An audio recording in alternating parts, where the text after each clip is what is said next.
Esta historia no habla del futuro, habla de algo que ya está ocurriendo, de cómo la tecnología dejó de ser exclusiva de los poderosos y empezó a construirse en salas, pantallas y noches sin dormir.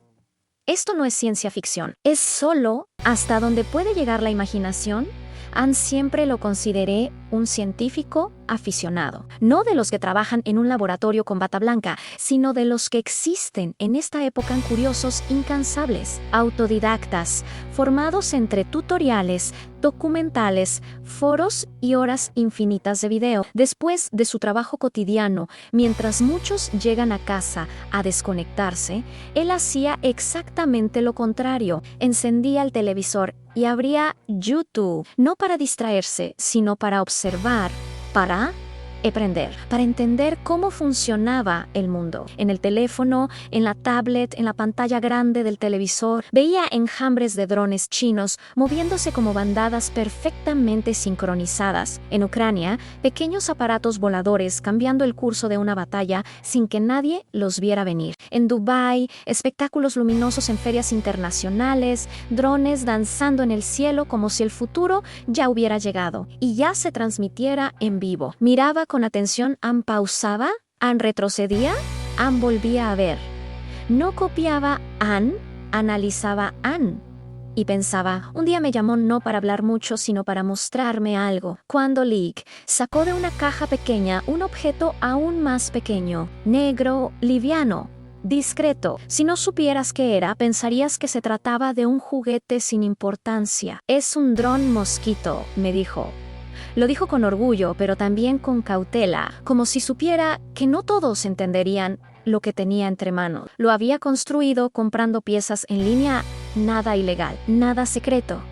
El software lo había conseguido de forma gratuita. A las ideas las había refinado con ayuda de inteligencia artificial, de esa que hoy está disponible para cualquiera que tenga conexión a Internet, tiempo y curiosidad. No había robado planos, no había copiado exactamente nada. Solo había observado el mundo y había prendido Anne. El dron cabía en la palma de la mano. Cuando lo encendió, no hizo el ruido típico de los drones comerciales. No zumbó, no llamó la atención. Anne susurró, ahí entendí por qué lo llamaba mosquito. Días después lo vi volar en un lugar inesperado, un mercado de verduras. Puestos de tomates y cebollas. Cilantro fresco. Vendedores gritando precios. Compradores discutiendo centavos. Niños corriendo entre los pasillos. Y sobre todo eso, el dron. Pequeño. Discreto.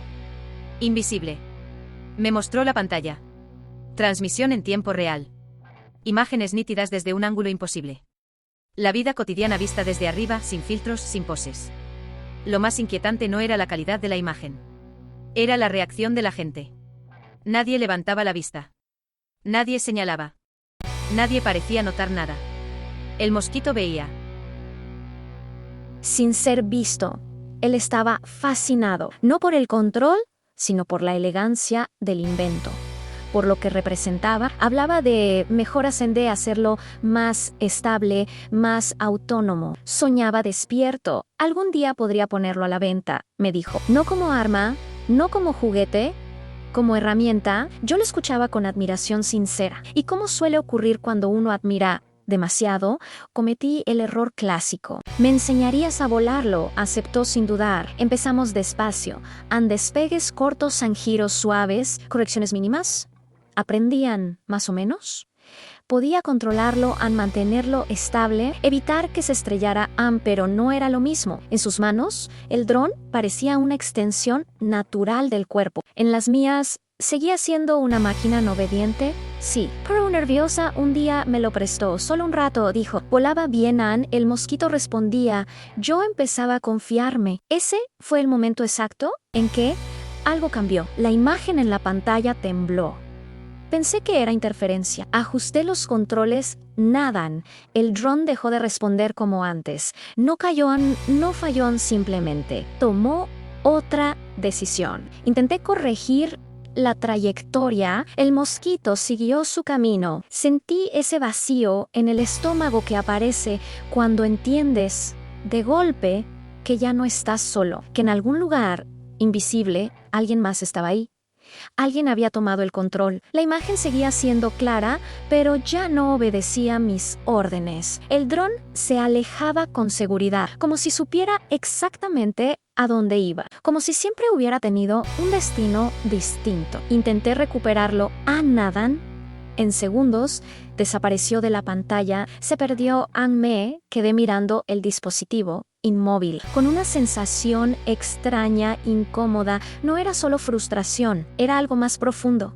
No había perdido un objeto, había perdido el control. En ese momento entendí que no se trataba solo de un dron, era una advertencia sobre el mundo que estamos construyendo, sobre lo fácil que se ha vuelto crear tecnología poderosa y sobre lo difícil que es comprender quién la controla o quién puede arrebatárnosla. Me quedé ahí, en silencio, con esa idea girando en la cabeza. Y entonces desperté, estaba en mi cama, el cuarto en silencio absoluto.